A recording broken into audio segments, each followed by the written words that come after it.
Okay, so in this video, I want to share some of my theories, and I'm not a meteorologist, but I'm interested in storms, and I just have some ideas, and I want to throw these out there to meteorologists and see what they think about them and ask some questions. But all I ask is, if this ends up making some kind of new discovery and changing the way that we think about hurricanes, please don't try to steal my ideas.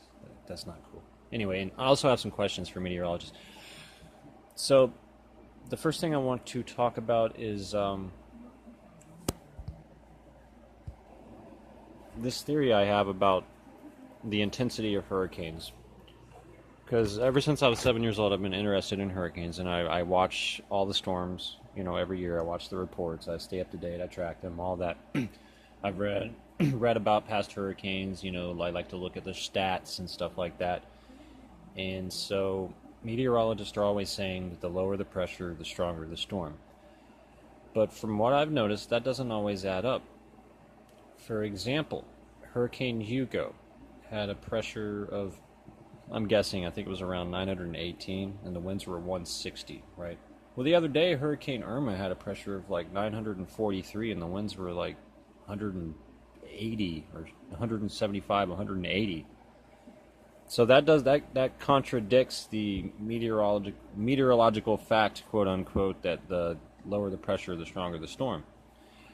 Another example, Hurricane Opal, 1995. The pressure had dropped to 916 millibars, which is drastically lower than Irma. But they said that the winds were only at 150. And Irma had a much higher pressure with winds of 180, 185. So that doesn't make sense to me. Now, another point and another interesting anomaly is that I've noticed there can be, say you take six different examples, six different hurricanes. Say they all have the same exact wind speed, 125, right? Well, say maybe 3 out of those 5 hurricanes might cause really, really extreme damage, while the other 2 might not. So why is it that certain storms of the same intensity appear to be more powerful? And here's my theory behind that.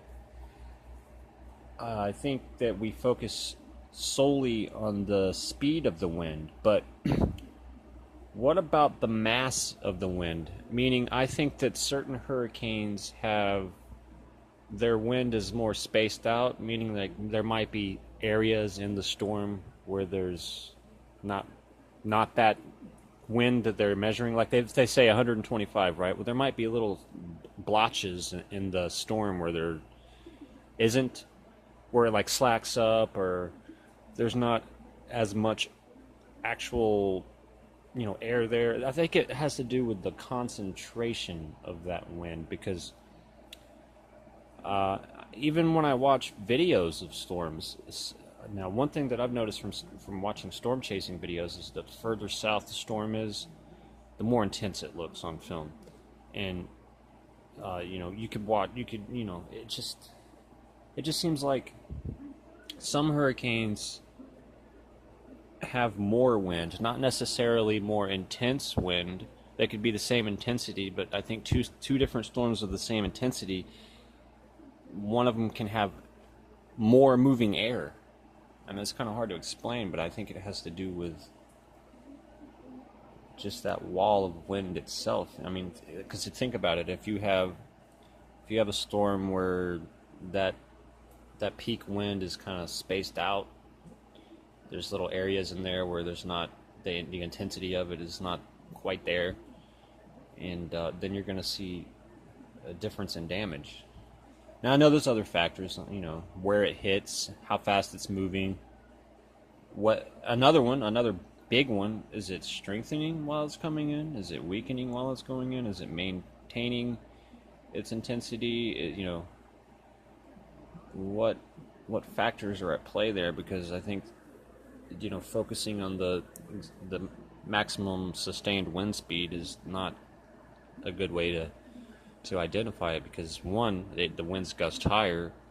Two, if it's weakening as it comes in, it's going to be a lot different than if it's strengthening as it comes in, or just lots of other factors I think affect the intensity. And there's evidence of this when you just study them, and you watch the different videos, and you track the different storms, and you look at the aftermath from different storms.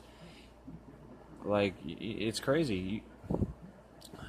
Check this out for yourself. Pull up a list of storms that all had the same amount of the same wind speed. Like, I've seen Category 3s that just destroyed towns and cities, and I've seen Category 3s that, they didn't destroy. I mean, they caused some damage, but they didn't just just rip roofs. I mean, I've seen Cat 3s rip roofs off houses, and I've seen Cat 3s that didn't. Now, I'm sure a lot of it has to do with the building codes and stuff, but I think if you look into it enough, it's fair enough to say that there is something more to the storms that has to do with their intensity. And there's also something weird about the pressure. They say the lower the pressure, the stronger the storm, but when you look into it, that doesn't always add up. And so now I want to ask some questions for meteorologists. And one of my questions, and I've never heard this, nobody asked this, you don't hear it anywhere. Hurricanes are fueled by heat, right? So how come when the sun goes down, the storm doesn't weaken? And at times, hurricanes get stronger at night. And people will say, oh, well, the water is warm. But yeah, but it has 12 hours to cool off, doesn't it?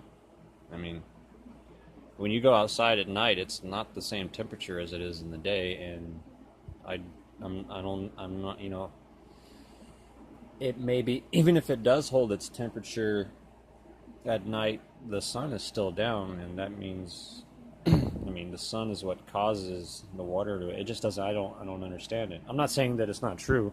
I just want to know. I'm just asking. I'm not trying to be smarter than meteorologists or act like I know. I don't. These are just ideas, these are theories, these are questions. And I think maybe somebody who knows a lot about meteorology can maybe take these and figure something out, and maybe we can get a new understanding of what's really going on inside those storms. I also wanted to add, just to throw that out there, and if you're a meteorologist, you'd probably be interested to know that when I was 10 years old, I was in a storm, and we were in the eyewall, and I actually witnessed the wind shifted from blowing along the ground to kind of being sucked up at like a 45-degree angle. It was crazy.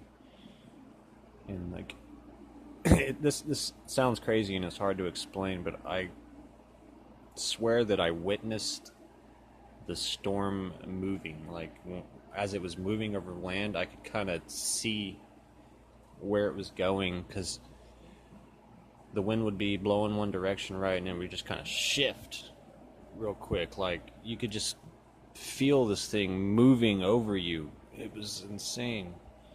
But yeah, that's all for this video. If you find my videos cool, helpful, interesting, anything like that, please give me a thumbs up and a subscription so you can get notifications and check out more of these really cool videos. So thanks a lot, guys. I appreciate it.